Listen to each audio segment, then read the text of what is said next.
nos diz a palavra de Deus: e Melquisedeque, rei de Salém, trouxe pão e vinho, e este era sacerdote do Deus Altíssimo.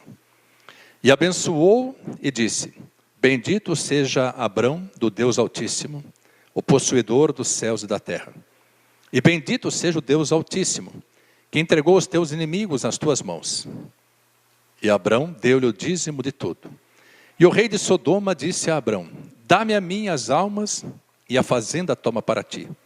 Abrão, porém, disse ao rei de Sodoma: levantei minha mão ao Senhor, o Deus Altíssimo, o possuidor dos céus e da terra, e juro que, desde um fio até a correia de um sapato, não tomarei coisa alguma de tudo que é teu, para que não digas: eu enriqueci a Abrão. Amém, amados? Os irmãos podem sentar-se. Amados, o presbítero Teodoro ministrou a palavra, ofertório. Hoje pela manhã nós estudamos, com fundamento nesse texto, a respeito da Páscoa. E talvez você possa estar dizendo: o que tem a ver Melquisedeque com a Páscoa? O que tem a ver Melquisedeque com Abrão? Por que nós vamos falar hoje sobre esse homem escolhido por Deus, um sacerdote do Deus Altíssimo? E por que nós haveremos de meditar nesse texto, nessa palavra? O que Deus tem para falar comigo e com você hoje sobre as bênçãos reservadas para nós, que estão contidas, guardadas nesta palavra? Amados, diz a palavra de Deus que Melquisedeque era sacerdote do Deus Altíssimo. Ele é citado 2 vezes na palavra com mais destaque no Velho Testamento, que é aqui nesse texto e no Salmo 110, que foi lido hoje pelo presbítero Paulo, quando o Espírito de Deus leva o salmista a profetizar sobre aquele que viria, Jesus Cristo, dizendo: tu és sacerdote do Deus Altíssimo, segundo a ordem de Melquisedeque. Melquisedeque, ele significa meu rei é justo. Melquisedeque, meu rei é justo. Portanto, rei de justiça. E diz a palavra que ele era rei de Salém. Salém, amados, essa cidade estava localizada nas cercanias de onde hoje é Jerusalém. E Salém, ela é exatamente, antes se chamava Uru-Salém, ou cidade de paz. Então, ele, Melquisedeque, rei de Salém, rei de paz. Jerusalém, ou Uru-Salém, cidade de paz. Amados, às vezes nós não compreendemos algumas ligações que existem na palavra de Deus. E eu quero dizer para você que tudo aquilo que está escrito no Velho Testamento é completado, é explicado, é compreendido através do Novo Testamento. Não há possibilidade de separarmos o Velho Testamento do Novo Testamento. Porque o próprio Senhor Jesus, quando ministrava a palavra, quando estudava a palavra, quando falava sobre a palavra, ele estava se referindo ao Velho Testamento. E ele disse várias vezes que nele se completava o Velho Testamento. E eu queria dizer para os amados um pouco a respeito de Melquisedeque. Até quero dizer que é um belo nome para colocar no filho, né? Vai ficar marcado para sempre, vai Melquisedeque. Demora para acostumar, mas se você entender essa origem, pelo menos em nome seu filho será muitíssimo abençoado. Mas, se você não quiser colocar esse nome, também tem nomes muito abençoados para colocar nas crianças, né? Abra sua Bíblia no livro de Hebreus, capítulo 4.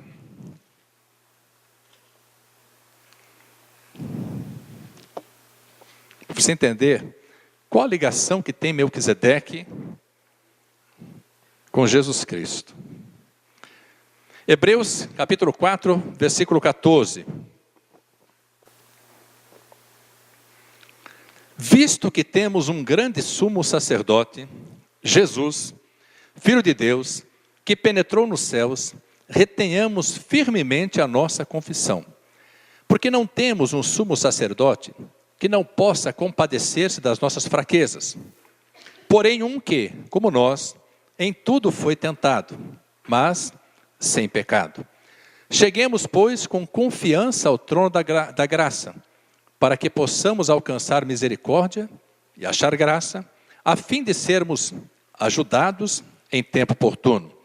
Porque todo sumo sacerdote, tomado dentre os homens, é constituído a favor dos homens nas coisas concernentes a Deus, para que ofereça dons e sacrifícios pelos pecados, e possa compadecer-se ternamente dos ignorantes e errados, pois também ele mesmo está rodeado de fraqueza.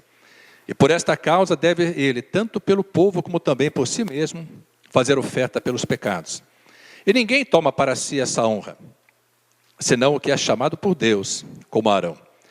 Assim também Cristo não se glorificou a si mesmo para se fazer sumo sacerdote, mas glorificou aquele que disse: Tu és meu filho, hoje te gerei. Como também diz no outro lugar: Tu és sacerdote eternamente, segundo a ordem de Melquisedeque, o qual, nos dias da sua carne, oferecendo com grande clamor e lágrimas, orações e súplicas ao que o podia livrar da morte, foi ouvido quanto ao que temia. Ainda que era filho, aprendeu a obediência por aquilo que padeceu. E sendo ele consumado, veio a ser a causa de eterna salvação para todos os que lhe obedecem, chamados por Deus sumo sacerdote, segundo a ordem de Melquisedeque, do qual muito temos que dizer, de difícil interpretação, porquanto vos fizestes negligentes para ouvir. Porque devendo já ser mestres pelo tempo, ainda necessitais de que se vos torne a ensinar quais sejam os primeiros rudimentos das palavras de Deus. E vos haveis feito tais que necessitais de leite, e não de sólido alimento. Porque qualquer que ainda se alimenta de leite não está experimentado na palavra da justiça, porque é menino. Mas o mantimento sólido é para os perfeitos, os quais, em razão do costume, têm os sentidos exercitados para discernir tanto bem como mal. Amados, aqui o escritor de Hebreus começa a trazer essa revelação poderosa sobre essa ligação tão misteriosa, tão reveladora, que há entre Melquisedeque e Jesus Cristo. Parece, amados, difícil de compreender, até porque talvez muitos nunca tivessem ouvido falar em Melquisedeque. Mas esse capítulo da palavra de Deus, esse entendimento, esse mistério da palavra de Deus, ele é tão importante que nós temos nos capítulos 4, 5, 6 e 7 de Hebreus, a revelação desse mistério. O escritor de Hebreus, que no meu entendimento, na minha concepção, é o apóstolo Paulo, ele continua dizendo, no capítulo 7, presta atenção: porque este Melquisedeque, que era rei de Salém, rei de paz, e sacerdote do Deus Altíssimo, e que saiu ao encontro de Abraão, quando ele regressava da matança dos reis, e o abençoou, a quem também Abraão deu o dízimo de tudo, e primeiramente é, por interpretação, rei de justiça, pelo nome, e depois também rei de Salém, que é rei de paz. Presta atenção agora: sem pai, sem mãe, sem genealogia, não tendo princípio de dias nem fim de vida, mas sendo feito semelhante ao Filho de Deus, permanece sacerdote para sempre. Considerai, pois, quão grande era este, a quem até o patriarca Abraão deu os dízimos dos despojos. E os que dentre os filhos de Levi recebem o sacerdócio têm ordem, segundo a lei, de tomar o dízimo do povo, isto é, de seus irmãos, até que tenham descendido de Abraão. Mas aquele cuja genealogia não é contada, entre eles tomou dízimos de Abraão, e abençoou o que tinha as promessas. Ora, sem contradição alguma, o menor é abençoado pelo maior. Então, amados, olha a importância de Melquisedeque. nós vimos aqui essa relação bendita, indivisível entre ele e Jesus Cristo. E ele, escolhido não do povo de Israel, porque o povo de Israel ainda não havia sido formado. Abrão havia sido chamado, e depois de algum tempo desse encontro com Melquisedeque, Deus o transformaria em Abraão. Mas, em figura, Abrão já entendia esse processo, e quando apareceu diante dele esse sacerdote do Deus Altíssimo, ele compreendeu que Deus estava dando-lhe a oportunidade de entregar ao sacerdote aquilo que pertencia à casa de Deus. E quando ele realiza isso, o sacerdote o abençoa. Bendito seja Abrão do Deus Altíssimo, possuidor dos céus e da terra. E bendito seja o Deus Altíssimo, que entregou os inimigos de Abrão nas mãos de Abrão. A palavra de Deus diz que o maior abençoa o menor. Isso significa dizer que Melquisedeque era maior do que Abraão. Amados, olhe, perceba o tamanho, a grandeza espiritual desse homem, Melquisedeque. Não é por acaso que ele é a figura de Jesus Cristo. E não é por acaso que ele vem ao encontro de Abraão. E eu queria que você acompanhasse comigo. Versículo 18 do capítulo 14 de Gênesis. Diz assim: e Melquisedeque, rei de Salém, trouxe o quê? Quem está com esse texto aberto? Leia comigo. Trouxe pão e vinho. Amados, dos elementos da Páscoa, aqueles que o próprio Jesus Cristo estabeleceu foram exatamente o pão e o vinho. Quando ele festejava no dia 14 do mês de Abibe, ou no nosso calendário, dia 14 do mês de abril, quando Jesus celebrava e festejava a última Páscoa, diz a palavra que ele toma o pão, o parte e o dá aos seus discípulos, dizendo: tomai, comei, este é o meu corpo, que é partido por vós. Fazei isto em memória de mim. Depois, diz que ele toma o cálice, o abençoa e dá aos seus discípulos e diz: este cálice é o sangue da nova e eterna aliança. Fazei isso todas as vezes que beberdes, em memória de mim. Então, nós vemos Jesus Cristo consolidando, celebrando a maior festa do povo de Deus, ele próprio, como Cordeiro de Deus, que depois iria se sacrificar, e aquele pão partido significava exatamente que o corpo dele seria partido na cruz, por amor a mim e por amor a você. E o cálice significava que o sangue dele seria derramado na cruz, para que nós pudéssemos depois tomar desse sangue, ou ser lavados e remidos por esse sangue, e pudéssemos ter a remissão dos nossos pecados. Amados, esses elementos tão benditos, o pão e o vinho, que nós haveremos de ter sobre a mesa da Páscoa, no dia 14 de abril.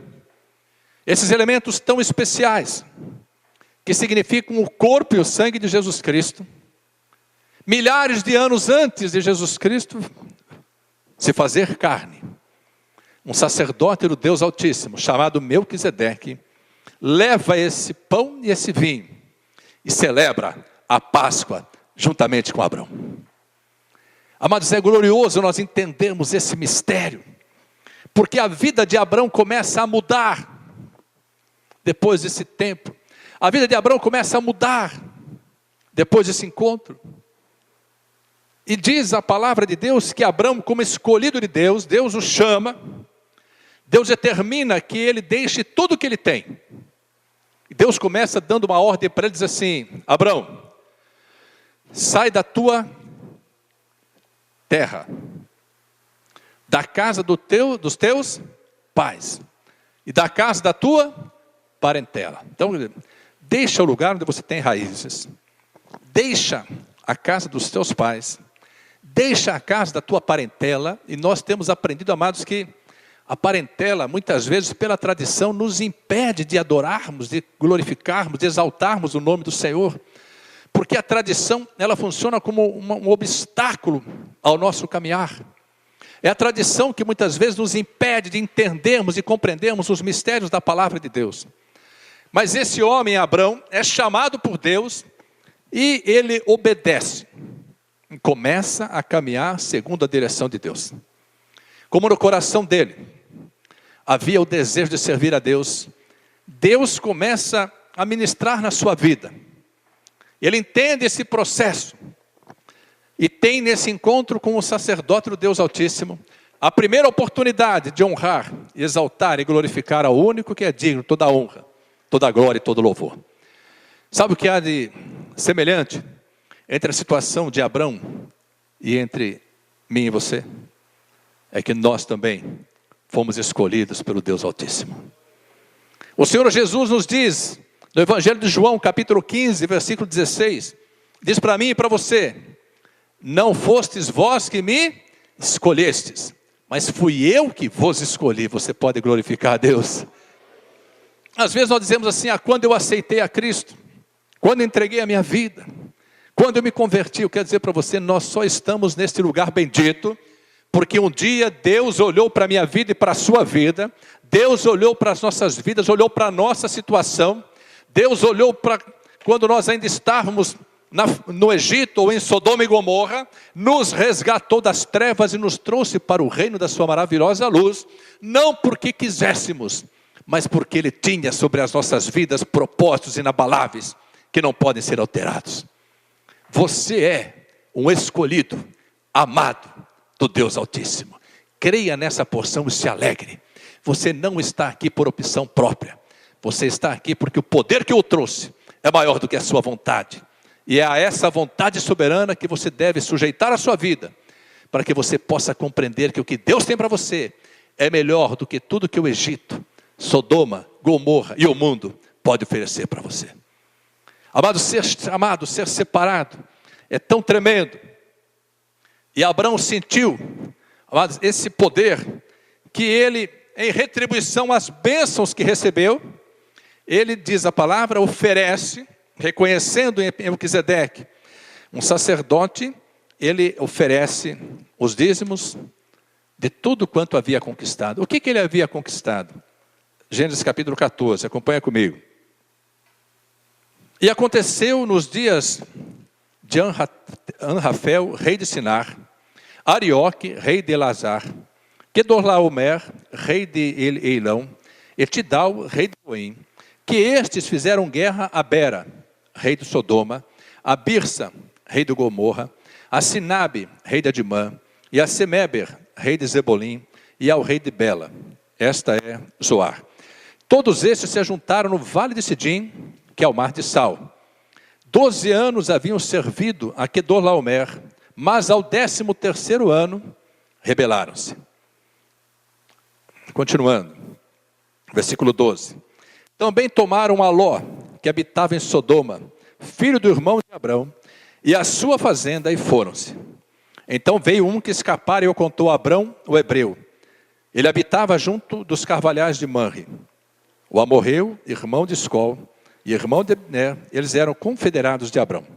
Ouvindo, pois, Abrão que o seu irmão estava preso, Ló, armou os seus criados, nascidos em sua casa, 318, e os perseguiu até Dan.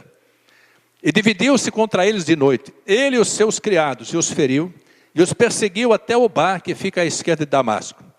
E tornou a trazer toda a fazenda, e tornou a trazer também a Ló, seu irmão, e a sua fazenda, e também as mulheres e o povo. E o rei do Somorra saiu-lhes ao encontro, depois que voltou de ferir a Quedorlaomer, e aos reis que estavam com ele, no vale de Savé, que é o vale do rei. Preste atenção. Abraão junta o seu exército de criados na sua casa, de servos, 318. E pelo poder de Deus, ele sai a fazer guerra contra 4 reis. E vence os 4 reis. E tudo que havia sido tomado de Sodoma, de Gomorra, dos outros impérios, Abraão toma tudo de volta e traz. E quando ele se encontra com Melquisedeque, ele oferece a 10ª parte daquilo para o sacerdote do Deus Altíssimo. Na verdade, tudo que nós precisamos fazer para receber de Deus essa porção é devolvermos a Deus a 10ª parte daquilo que Ele nos tem dado. Mas eu queria que você pudesse entender, nós temos essa oportunidade. Nós temos, amados, da parte de Deus, essas sementes que nos são dadas.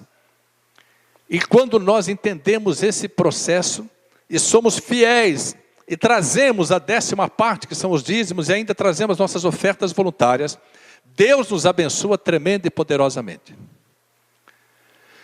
Mas eu queria que você pudesse compreender que isso, ser dizimista, ser ofertante, trazer a oferta alçada na festa da Páscoa, na festa do tabernáculo, que é o aniversário da igreja, na festa da colheita, que é o culto de ação de graças no final do ano, não é o melhor que você tem para oferecer para Deus. Deus não está olhando para aquilo que você tem. Deus está olhando para aquilo que você é. Deus não está olhando para o valor dos seus dízimos, para o valor das suas ofertas. Deus está olhando para a sinceridade de corações quebrantados. Deus está olhando para vidas que não vivem apenas na aparência cristã, mas que exercitam o cristianismo, a cristandade. Deus está olhando para sondar os nossos corações e mentes, para ver se nosso coração e nossa mente sujeitam-se à vontade soberana de Deus. Evidentemente, amados, a oportunidade de abençoarmos a obra de Deus, ela é apenas um detalhe nessa caminhada, e que vai fazer com que nós possamos prosperar poderosamente.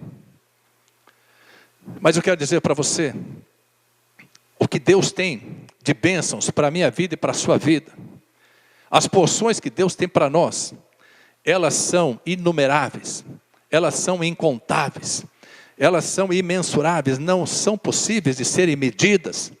Nós precisamos entender isso, para que deixemos de ficar às vezes retendo aquilo que não nos pertence, retendo aquilo que não é nosso, que pertence ao Senhor, e que com alegria devolvamos a Ele parte, a 10ª parte daquilo que Ele nos tem dado.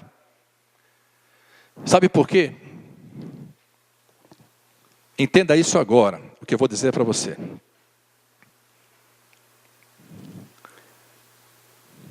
Versículo 21. E o rei de Sodoma disse a Abrão, a terceira pessoa nesse diálogo. Primeira pessoa, Melquisedeque. Segunda, Abrão. Terceira, o rei de Sodoma. Quem era o rei de Sodoma? Bera. Versículo 2, 14:2 fala assim: e esses fizeram guerra a Bera, rei de Sodoma. Então presta atenção agora.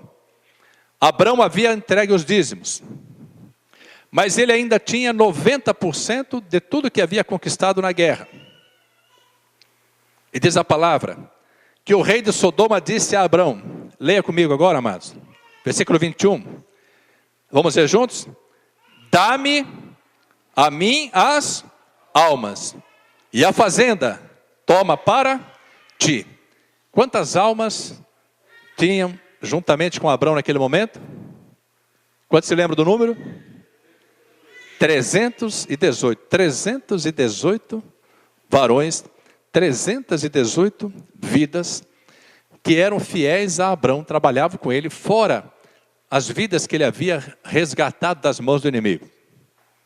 Amados, os despojos que ele trouxe, e numa guerra, quando você vence, aquele que é derrotado, ele perde o direito de tudo que tem. Amados, na Segunda Guerra Mundial, houveram 2 países que foram poderosamente destruídos e subjugados aí às forças aliadas. Quais foram 2 países? Alemanha e Japão. Esses países foram dominados. As forças aliadas, capitaneadas pelos Estados Unidos, elas entraram na Alemanha e entraram no Japão e começaram a administrar esses países. Tudo que era produzido lá pertencia àqueles que haviam vencido a guerra. As forças aliadas, Estados Unidos, Inglaterra, França, outras forças, ali, Brasil também, né, contribuiu, uma porção pequena, mas contribuiu com a FEB, Força Expedicionária Brasileira. que nós conhecemos como os heróis da FEB. E esses países dominaram os que foram derrotados e começaram a colocar na cultura alemã e na cultura japonesa os métodos de gestão, os métodos de visão que haviam feito dos Estados Unidos, das outras nações, nações mais poderosas. A Alemanha e o Japão não alcançaram a grandeza que são hoje por acaso. Alcançaram porque foram administradas por um grupo de gestores vindos dos Estados Unidos, da Inglaterra, da França, de outros países, que impuseram a essas nações e a essas culturas, a esse povo, os ditames de quem havia vencido a guerra.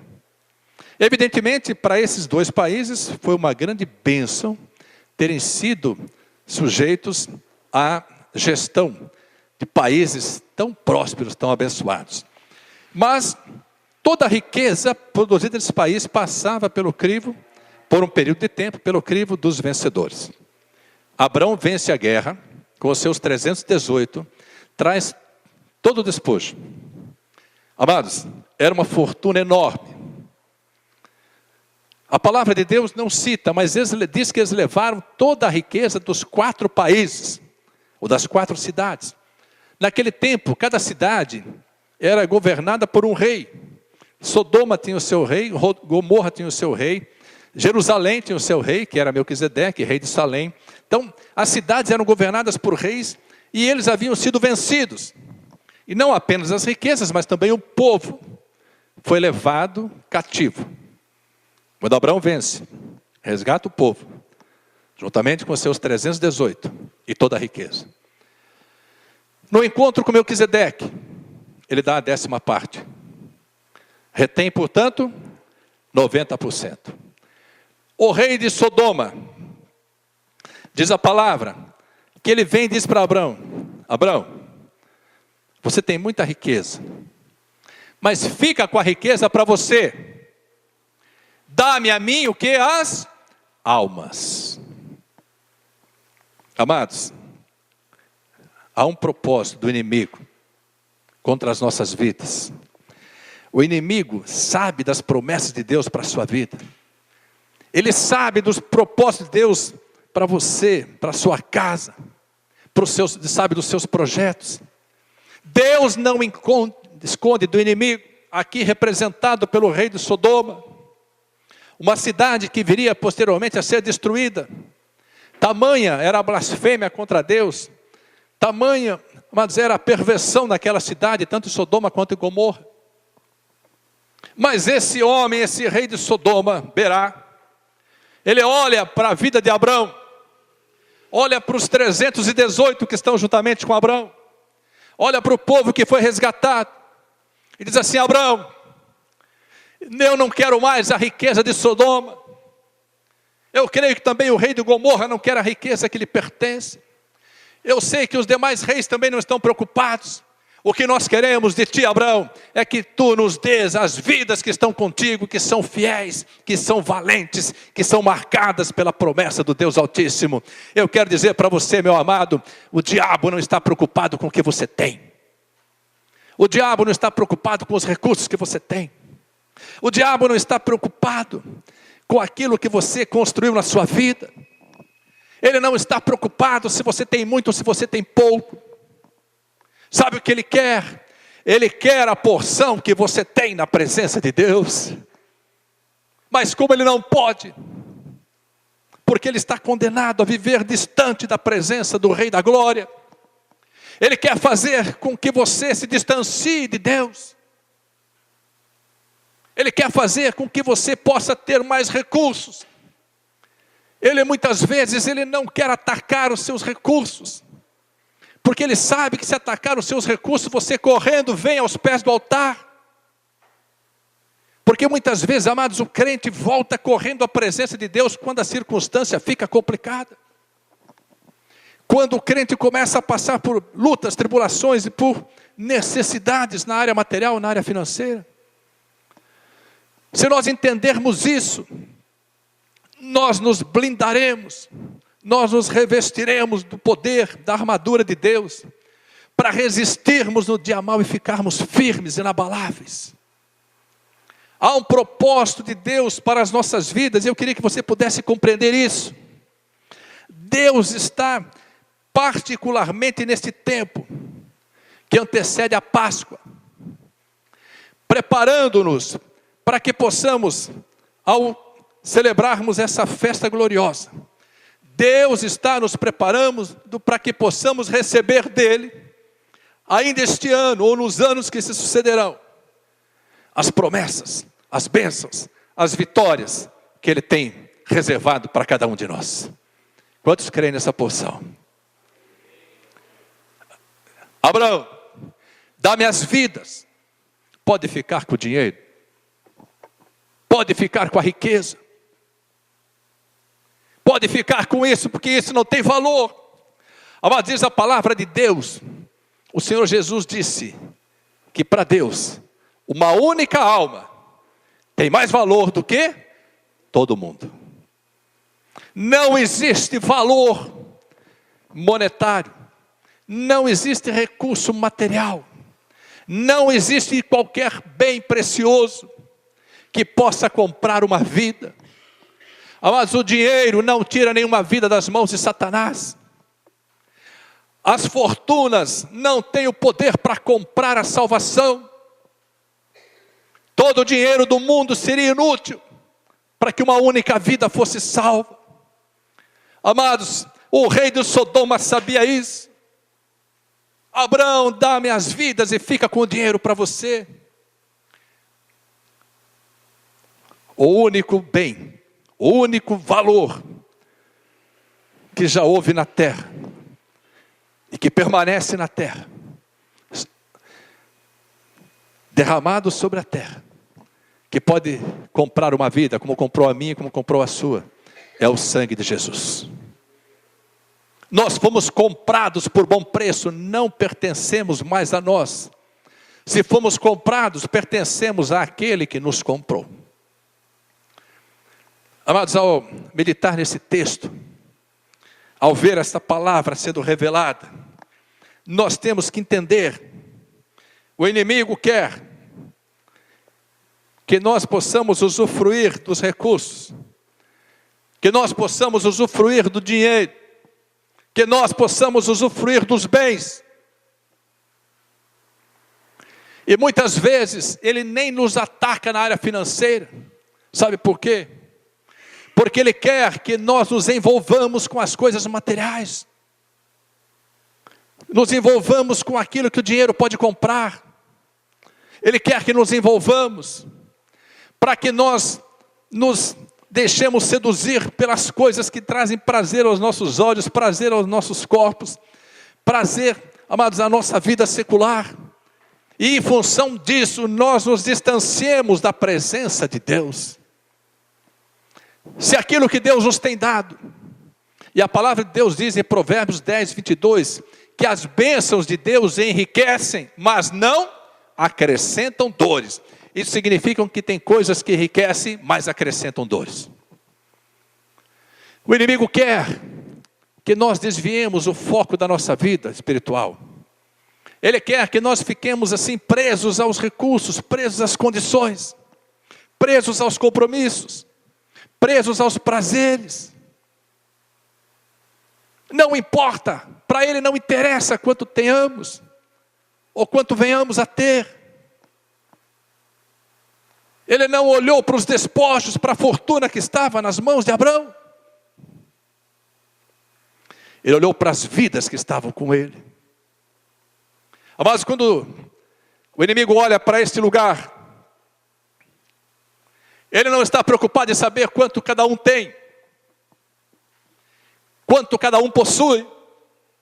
Ele fica furioso porque sabe que cada vida que aqui está foi plantada junto aos ribeiros de águas. Louva e glorifica ao Deus Altíssimo, e tudo quanto essa vida fizer, Deus prosperará. Isso é que deixa ele enfurecido, e é por isso que ele trabalha de dia e de noite, o inimigo, para nos distanciar da presença do Senhor. Mas ele age de forma sorrateira.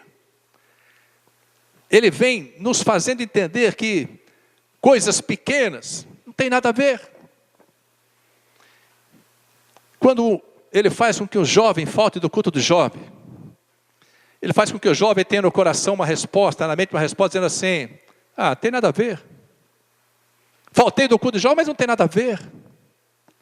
Tenho compromisso com os meus amigos, com as minhas amigas, tenho compromisso com o meu namorado, com a minha namorada, tenho compromisso com a minha família, tenho compromisso A, B, C, D, E, F, G, H, até a última letra do alfabeto. Até o Z. O inimigo só não quer que você tenha compromisso com o Deus da glória. Porque Ele sabe que o dia que a sua vida for consagrada, que o dia que você colocar Deus em primeiro lugar na sua vida, Ele não apenas não vai poder tocar naquilo que é teu, mas não pode mais tocar em ti. Dá para compreender isso? Ele não pode mais tocar, porque diz a palavra de Deus que todo aquele que é nascido de Deus vence o mundo, e o maligno não lhe toca. Quando nós nos tornamos propriedade do Senhor Jesus, quando nós fomos lavados e remidos pelo sangue do Cordeiro Eterno, nós passamos a ter no reino espiritual um valor que nenhum dos anjos caídos tem. Deus nos revestiu de tanta graça, tanto poder. Ele nos chama de tesouro particular e diz que eu e você, nós que permanecemos firmados na palavra, haveremos de julgar inclusive os próprios anjos. Quando o inimigo sabe disso, ele se levanta para nos fazer distanciarmos-nos da presença do Senhor. Eu não sei se você consegue compreender, amados, a dramaticidade, a profundidade desse pedido do rei de Sodoma. E eu não preciso repetir vezes e vezes que Sodoma e Gomorra são a figura da perversão, são a figura do mundo, são a figura da carne, são a figura daqueles que se afastaram de Deus a tal ponto das cidades serem destruídas. Quando Deus olhou para Sodoma e Gomorra, Deus disse, mandou 3 anjos falarem com Abraão e disse para Abraão: vou destruir Sodoma e Gomorra. Abraão falou: Senhor, se lá houverem 50 justos, o Senhor perdoa a cidade? Ele falou: perdoa. Mas Abraão sabia que não tinha, falou: Senhor, se tiverem só 40, o Senhor perdoa a cidade? Perdoa. Senhor, não fique bravo de eu falar, mas se tiverem só 30, se tiverem 30 eu não destruirei. A última oportunidade que Abraão teve, falou: Senhor, e se forem 10 vidas? Se tiverem 10 vidas eu não destruirei. Só tinham, amados, só tinham 4 vidas naquela cidade, em cujos corações havia o temor de Deus e sobre os quais havia uma promessa, porque eram descendentes de Abraão. Eram Ló, sua esposa e suas 2 filhas. Como só haviam 4, Deus os tira de lá e destrói Sodoma e Gomorra. Só que no coração de uma dessas vidas, no coração da mulher de Ló, havia um apego muito grande a Sodoma e Gomorra. Amados, Deus os tira de lá. Amados, Deus não tirou a minha família, Deus não tirou a sua família de Sodoma e Gomorra, para nós continuarmos olhando para trás, para nós continuarmos desejando ter as porções que Sodoma e Gomorra têm. Nós já estamos numa terra bendita, terra que emana leite e mel. Nós já estamos plantados nesta terra gloriosa que é a igreja do Senhor. Nós não precisamos ficar preocupados com Sodoma e Gomorra. Às vezes, amados, nosso coração está tão laçado, tão envolvido com Sodoma e Gomorra, com as coisas do mundo, com as coisas que entristecem o coração de Deus, que nós não conseguimos dar 2 passos em direção a Deus, sem que retrocedamos 20, 30, 40 passos em direção a Sodoma e Gomorra.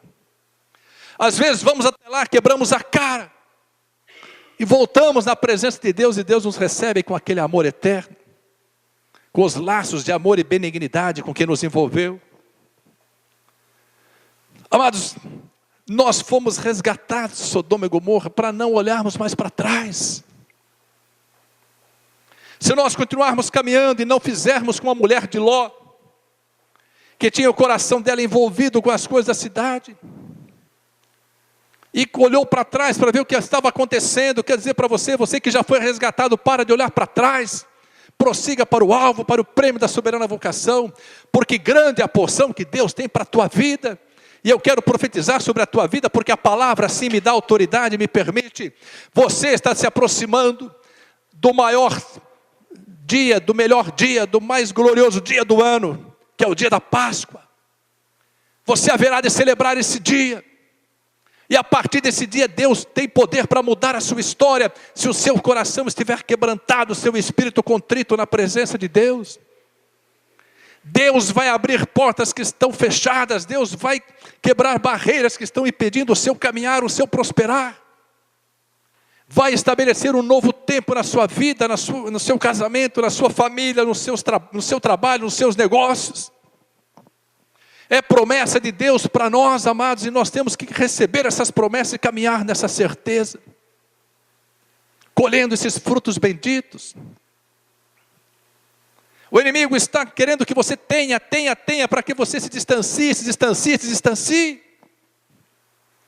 O inimigo quer que você se envolva com tantas coisas de Sodoma e Gomorra, tantas coisas do mundo, para que você não mergulhe mais na palavra, para que você não busque mais a face do Deus Altíssimo. Ele não está preocupado com o que você tem, eu quero enfatizar isso. Ele está preocupado com aquilo que você é e com aquilo em que Deus haverá de torná-lo. Haverá de torná-la. Você crê nisso? Acompanha comigo na palavra. Abraão diz assim, versículo 22, 14, 22. Abraão, porém, disse ao rei de Sodoma: levantei minha mão ao Senhor. Quantos aqui podem levantar a mão ao Senhor e dizer glória a Deus? O Deus Altíssimo, o possuidor dos céus e da terra. E juro que, desde um fio até a correia de um sapato, não tomarei coisa alguma de tudo que é teu, para que não digas, eu enriqueci a Abrão. Quer dizer para você, meu amado e minha amada, Abrão devolveu tudo. Falou, pode levar toda essa riqueza, toda essa fortuna. Eu entreguei o 10%, os dízimos para Melquisedeque, mas para você, rei de Sodoma, para você, rei de Gomorra, eu entrego os 90%, porque esses despojos vieram das suas cidades, e são despojos marcados pelo peso da maldição, pelo peso do pecado, pelo peso da blasfêmia.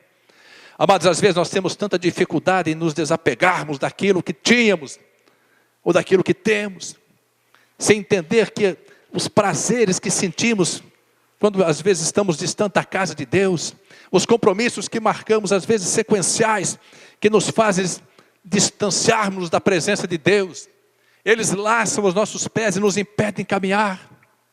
Pode levar tudo, rei de Sodoma, pode levar tudo, rei de Gomorra, mas a minha vida pertence ao Rei dos Reis, ao Senhor dos Senhores, e na minha vida ninguém toca, porque eu sou lavado, remido e comprado pelo sangue do Cordeiro Eterno. Dá para compreender o valor que você tem? Será que você compreende o valor que você tem? Será que você é capaz de começar a se desapegar das coisas e se apegar a Deus? Às vezes ficamos preocupados, correndo atrás de tantas coisas, e as coisas vão vazando pelos dedos. Tenta segurar óleo na mão, vai vazar pelos dedos. Às vezes fazemos e não prosperamos, ainda que possamos enriquecer. Nós temos aprendido, porque Deus assim tem revelado, que a prosperidade é maior que a riqueza. As coisas que a riqueza compra não são bênçãos na maior parte. Pode comprar uma grande casa, mas jamais comprará um lar. Pode comprar remédio, mas jamais comprará saúde. Pode comprar diversão, mas jamais comprará alegria. Pode comprar uma mulher, mas jamais comprará uma esposa.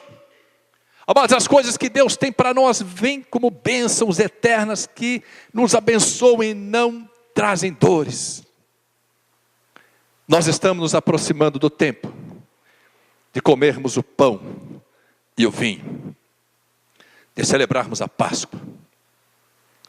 Nós estamos nos aproximando do tempo em que renovamos a nossa alegria, reavivamos a nossa memória, lembrando-nos da obra gloriosa que o Senhor Jesus fez. E a Páscoa é um dia estabelecido por Deus, para que nós possamos, mais uma vez, rejeitar as coisas de Sodoma e Gomorra e buscarmos as coisas da palavra de Deus.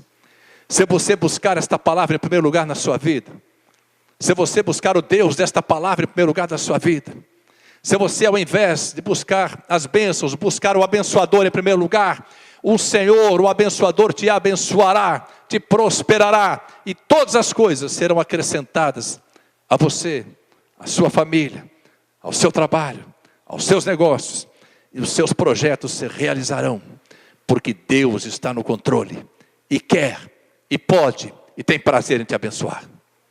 Coloque-se em pé na presença do Senhor, e abra sua Bíblia, no livro de Josué, capítulo 5.